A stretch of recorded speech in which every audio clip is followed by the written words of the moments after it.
Pregnancy में fourth trimester वो time है जब बच्चा पैदा हो जाता है और उसके 3 महीने बाद को ये फोर्थ ट्राइमेस्टर कहलाता है।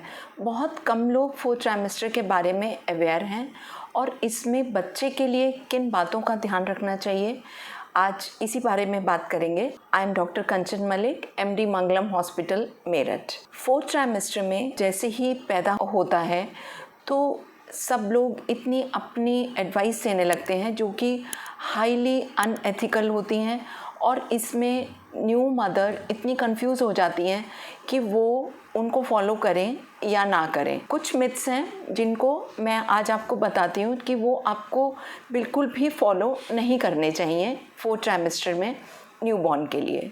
जैसे ही न्यूबॉर्न पैदा होता है सबसे पहला मदर के लिए एक चैलेंज होता है कि आपको ब्रेस्ट फीड तब तक नहीं देना जब तक कि आप शहद ना दे दें। तो शहद या घुट्टी बिल्कुल भी फर्स्ट फीड नहीं होना चाहिए, इससे बच्चे को इन्फेक्शन होने के डर रहते हैं। फर्स्ट फीड हमेशा ही मदर का होना चाहिए, चाहे वो सिजेरियन हो या नॉर्मल डिलीवरी हो। सिजेरियन में भी आप आसानी से ब्रेस्ट फीड करा सकते हैं, पर आप बिल्कुल भी शहद या कोई घुट्टी ना दें। उसके बाद आता है कि आप बच्चे को काजल लगाएं जिससे बच्चे की आंखें बड़ी हो जाएंगी। ये भी एक बहुत बड़ा मिथ है और बच्चे को इससे बहुत इरिटेशन होती है क्योंकि इसमें स्क्लेरा में इन्फेक्शन हो जाता है। तो आप बिल्कुल भी काजल बच्चे को ना लगाएं, इससे कोई भी बच्चे को फ़ायदा नहीं होगा और बहुत ज़्यादा नुकसान हो सकता है। उसके बाद अगर आप देखते हैं कि बच्चे की जो ब्रेस्ट नोड्यूल्स होते हैं वो बड़े हो जाते हैं तो उनको दबा कर उनमें से मिल्क निकालने की कोशिश की जाती है, जो कि एक बहुत ही बच्चे के लिए हर्टिंग है और उससे बहुत इन्फेक्शन होने के चांसेस रहते हैं। तो इसको भी बिल्कुल नहीं करना है।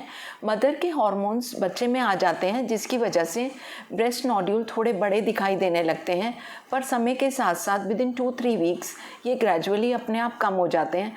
तो आप इनको बिल्कुल भी मैनिपुलेट करने की कोशिश ना करें।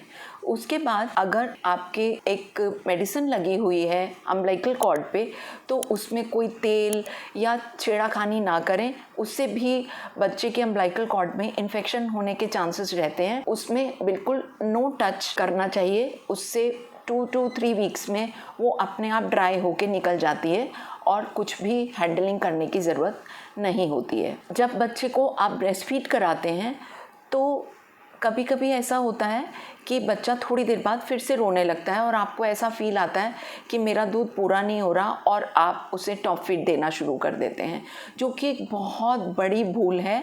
क्योंकि आप अगर उसको बॉटल फीड देना शुरू कर देते हैं तो बच्चे को निपल कन्फ्यूजन हो जाता है और बच्चा जब मदर की ब्रेस्ट पे आता है तो वो उसी निपल को ढूंढता है क्योंकि वो निपल उसको आसान लगता है, उसमें उसे सख्त नहीं करना पड़ता। तो बच्चा आप मदर के मिल्क को रिजेक्ट कर देता है। जब बच्चा मदर मिल्क को रिजेक्ट कर देता है तो आप फिर से उसको बॉटल देने लगते हैं, जिससे कि ये विशियस सर्कल चलता है और थोड़े ही दिन में मदर का फीड आना बंद हो जाता है, क्योंकि मदर फीड डिमांड और सप्लाई फार्मूला पर चलता है। जितनी डिमांड है उतनी ही सप्लाई होगी। तो अगर बच्चा डिमांड नहीं करेगा तो ग्रेजुअली सप्लाई भी ख़त्म हो जाती है और बच्चा टोटली ही टॉप फीड पे आ जाता है, जो कि बिल्कुल गलत है। तो आप हमेशा ये कोशिश करें कि बच्चे को ब्रेस्ट फीड दें। अगर बच्चा उसके बाद रोता है तो आप और कारण देखें कि बच्चा क्यों रो रहा है, क्योंकि कभी कभी उसकी नैपी गीली होती है या उसे बहुत गर्मी लग रही है या बहुत ठंड लग रही है या कोई चीज़ पोक कर रही है। तो आप इन सब चीज़ों को देखने की कोशिश करें कि बच्चे के रोने की वजह ये तो नहीं है।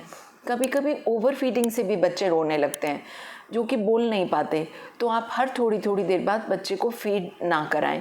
बच्चे की नॉर्मल रिफ्लेक्सेस होती हैं कि वो अपने हैंड्स को, अपने फिंगर्स को मुंह के पास लाते हैं और they search for breast whenever they go to the lap of another person. तो इसका मतलब ये नहीं कि वो भूखा है, ये उनकी नॉर्मल रिफ्लेक्स होती है।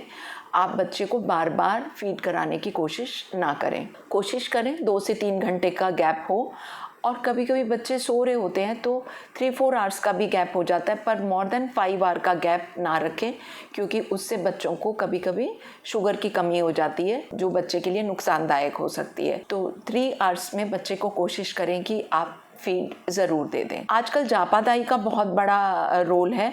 अगर डॉक्टर के लिए पेशेंट इतना चिंतित नहीं रहता जितनी कि जापादाई के लिए, उन्हें ये लगता है कि उनकी जापादाई टाइम पे ज़रूर आ जानी चाहिए। और जापादाई अक्सर क्या करेंगी कि बहुत कस कस के मसाज करनी शुरू कर देती हैं, उपटन लगाने शुरू कर देती हैं बच्चों को। उन्हें ये लगता है कि जो एक्स्ट्रा हेयर्स हैं बच्चे के, वो बहुत टाइट उपटन लगाने से ख़त्म हो जाएंगे। और आपको शायद ये मालूम नहीं कि ये जो हेयर्स हैं बच्चे की बहुत ज़्यादा प्रोटेक्शन है स्किन की, उसकी इम्यूनिटी के लिए बहुत अच्छे हैं। तो उन्हें हटाने की कोशिश ना करें, ये अपने आप ही ग्रेजुअली ख़त्म हो जाते हैं, झड़ जाते हैं। तो इससे आप बिल्कुल परेशान ना हो और बिल्कुल बच्चे को बहुत स्ट्रॉन्ग हाथों से मसाज ना करें।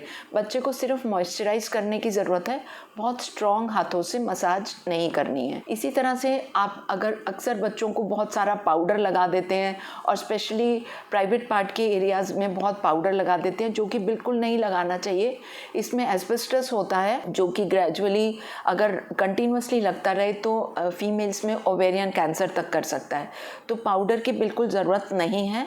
आप इस चीज़ का बहुत ध्यान रखें। बच्चे को आप नैपी को अगर हर 2-3 घंटे बाद चेंज करते रहें और बच्चे को ड्राई रखें, तो किसी भी पाउडर या आपको कोई भी मॉइस्चराइज़र की बहुत ज़्यादा ज़रूरत नहीं है। जो मेल बच्चे होते हैं उनकी पेनिस की स्किन को आप डेलिबरेटली रिट्रैक्ट करने की कोशिश करते हैं और उस पर ऑयल लगाते हैं, जो बिल्कुल गलत है। ये बिल्कुल नहीं करना चाहिए क्योंकि साइनिकी से ये स्किन जुड़ी रहती है और 3 to 6 ईयर्स में अपने आप ही ये रिट्रैक्ट होनी शुरू हो जाती है। तो इसको मैनुअली रिट्रैक्ट करने की कोशिश नहीं करनी चाहिए, ये बच्चे के लिए बहुत ज़्यादा पेनफुल है। फीमेल बच्चों में अक्सर कभी कभी ब्लड फ्लो आने लगता है मेंसेस की तरह, तो ये भी एक नॉर्मल चीज़ है। जो मदर के हॉर्मोन्स हैं वो फीमेल बेबी में आ जाते हैं, जिससे कि वो एक मेंस्ट्रुएशन की तरह वेजाइना से ब्लड आने लगता है, जो 4-5 डेज़ में अपने आप ही कम हो जाता है।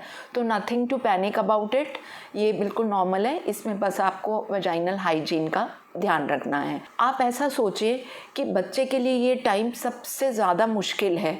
उसको इस समय पे अपनी 5 सेंसेस को डेवलप करना है और उसको इनको डेवलप करने में 2 से 3 महीने लग जाते हैं। चाहे वो टच है या स्मेल है या टेस्ट है या हेयरिंग है, तो बहुत ज़्यादा शोर, बहुत ज़्यादा लाइट्स, बहुत ज़्यादा और चीज़ों से उसको टेस्ट कराना, कभी पानी कभी ऊपर का दूध, ये सब चीज़ों से उसके सारे टेस्ट सेंसेस ख़राब हो जाते हैं, हेयरिंग की प्रॉब्लम्स हो जाती हैं। आप वाइट नॉइज़ यूज़ कर सकते हैं। वाइट नॉइज़ एक मफल्ड नॉइज़ होती है जो कि बिल्कुल मिमिक करती है जो बच्चे को मफल्ड साउंड वूम में सुनाई देती है। तो अगर आप वाइट नॉइज़ लगा देते हैं तो बच्चे को इस तरीके की फील होती है कि वो वूम में ही है। बच्चा हमेशा माँ के पास ज़्यादा से ज़्यादा लेटना चाहिए क्योंकि उसको हर टाइम ये फील होती है उस टच से, उस स्मेल से, कि ये वही टच और स्मेल है जिसमें वो 9 मंथ्स तक अंदर रहा। तो आप कोशिश ये करें कि बच्चा हमेशा माँ के पास ही सोए, माँ के पास रहे। अगर आप ब्रेस्ट फीड करा रहे हैं तो मिटन्स ना पहनाएं, जिससे कि वो ब्रेस्ट को टच करे और उस टच को फील करे कि ये टच वही है जो वो टच शुरू में फील कर रहा था। और बच्चा ग्रेजुअली इन सब चीज़ों को अडॉप्ट कर लेता है बहुत आसानी से। बट हमारी विजडम की ज़रूरत है, हमारी समझदारी की ज़रूरत है कि हम बच्चे के साथ मिथ्स को देखते हुए बहुत ज़्यादा हैंडल ना करें और उसको आसानी से बच्चे को मैनेज करने दें। बच्चे को बहुत ज़्यादा नहलाने की भी ज़रूरत नहीं है 15 डेज़ तक। तो आप बच्चे को आराम से बस ड्राई मॉप करें और उसके कपड़े चेंज कर दें डेली, पर उसको नहलाने की ज़रूरत नहीं है। ये छोटी छोटी बातों से बच्चे बहुत जल्दी ब्लूम करते हैं और अपने को बहुत जल्दी इस वर्ल्ड में एडजस्ट कर लेते हैं। और आपको अपने बच्चे को इस 4th ट्राइमेस्टर में और अपने को बहुत ज़्यादा संभाल के रखने की ज़रूरत है और आप इस चीज़ से बहुत अच्छे से सेल कर जाते हैं। So happy parenting, happy motherhood, happy journey. Thank you.